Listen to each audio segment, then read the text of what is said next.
Alô, tudo bem com vocês?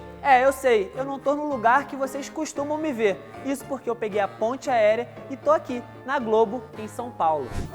Não existe amor em SP. Nada disso. Nessa parte da música, o crioulo errou porque existe muito amor aqui em São Paulo. Eu vim pra essa cidade gelada, mas o Segue o Fio não para não. Pô, você veio falar mal da cidade? Jamais. Eu vim pra dar informação. Inclusive, esse assunto me deu até calor. Ô, Matheus, nessa de informação, fala pra nós. Qual que é o assunto de hoje? O assunto de hoje vai ser varíola dos macacos. Vocês já devem ter ouvido falar na varíola que há anos atrás atormentou a humanidade. Mas essa daí, gente, já foi erradicada há mais de 40 anos. A que nós vamos falar hoje aqui no Segue o Fio é a varíola dos macacos, uma infecção viral geralmente leve que é endêmica em países da África Ocidental e Central. E vocês sabem dizer por que ela está sendo tão falada? Eu vou explicar. Segundo a Organização Mundial da Saúde, a OMS, mais de 130 casos já foram diagnosticados em países onde ela geralmente não se espalha. E para piorar, outros 106 casos também estão sendo investigados. E aí não tem como, né? O alerta tem que ficar ligado. A maioria dos casos recentes foi registrada na Europa. E aí você vai me perguntar, Matheus, tá lá na Europa, filho. Tô aqui no Brasil, blindado. Nem tão blindado assim. Tenha calma e fique atento. Sabe por quê? Porque o Ministério da Saúde lá da Argentina, porque é aqui do lado, né, gente, confirmou que está investigando o primeiro caso suspeito de varíola dos macacos. Ou seja, tá chegando aqui perto, gente. O paciente argentino, ele apresentou feridas em diversas partes do corpo e também teve febre. Outro motivo para o caso ser investigado é que esse paciente acabou de chegar de uma viagem que fez para a Espanha. E lá na Espanha teve um pequeno surto dessa doença. Para evitar que a varíola dos macacos se espalhe, a Agência Nacional de Vigilância Sanitária, a Anvisa, que a gente conhece, fez algumas recomendações para aeroportos aqui do Brasil. Entre elas estão uso de máscara, distanciamento social sempre que possível e também higienização das mãos. Coisa que a gente já está cansado de saber por causa da pandemia de Covid-19. A Anvisa afirmou ainda que segue alerta e vigilante, acompanhando os dados e evolução da varíola dos macacos. Mas quando surge uma doença se espalhando por vários países, algumas dúvidas costumam aparecer. Tem as dúvidas normais, que a gente chama de coerentes. Quais são os sintomas? Como eu me trato? Só que, gente, também começa a surgir dúvida absurda. Varíola dos macacos? Será que é culpa dos macacos? E eu não tô brincando não, tem muita gente falando sobre isso. O Segue o Fio vai tirar essas dúvidas para vocês no vídeo de hoje. Então, apertem os cintos, se inscrevam no canal, deixem like, mande um alô lá pra mim e ativa o sininho. Que ativou o sininho, tem vídeo bonitinho com esse rosto, essa face bem cuidada, vocês vão receber. Demorou? E olha, vamos de vinheta, meu! Não, tá pegando jeito, tá pegando. Tô pegando o jeito, tá? Menos de uma semana em São Paulo. Imagina daqui um mês. Você é louco, meu. Você é louco. Pode vir.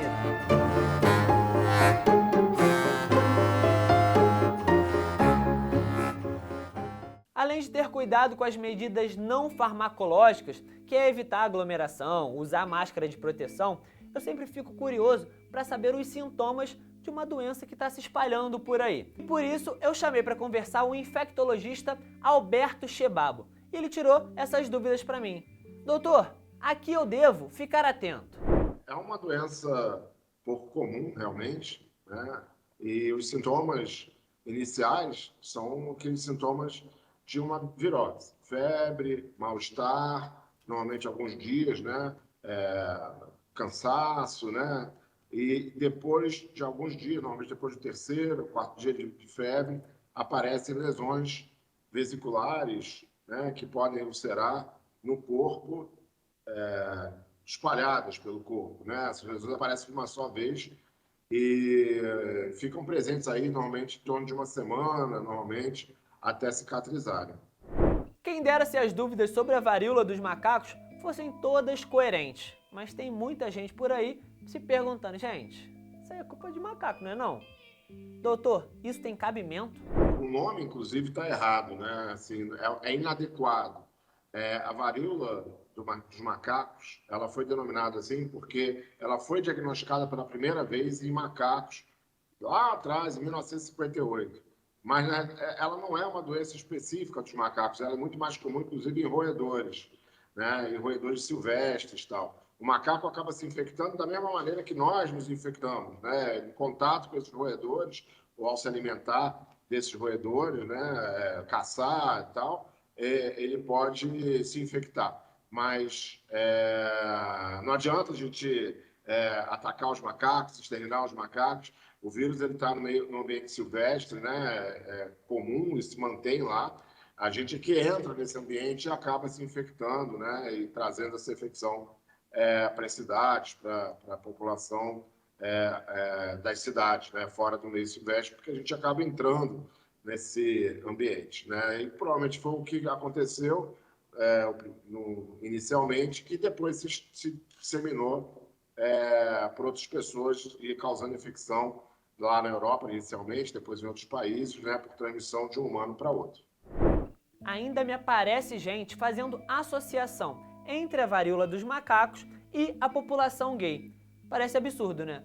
E é mesmo. Eu vou explicar para vocês.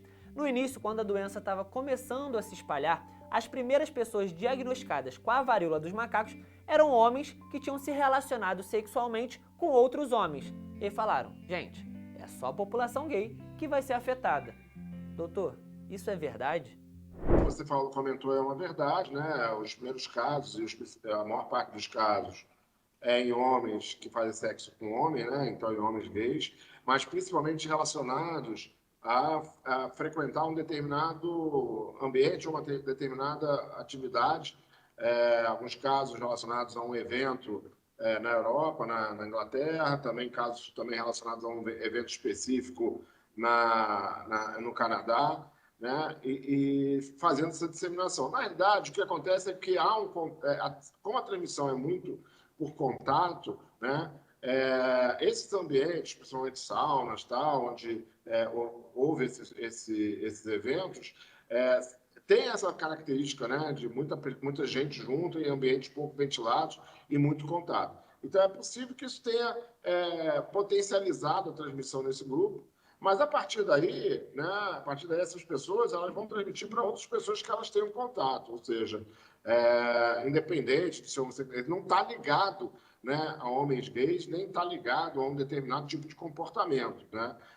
Está ligado a esse contato, a transmissão pelo contato, que pode acontecer com qualquer pessoa que tenha contato com uma pessoa que esteja infectada naquele momento. A gente precisa ficar atento com esse surto. Pode ou não chegar aqui no Brasil. E eu espero ter tirado algumas dúvidas de vocês.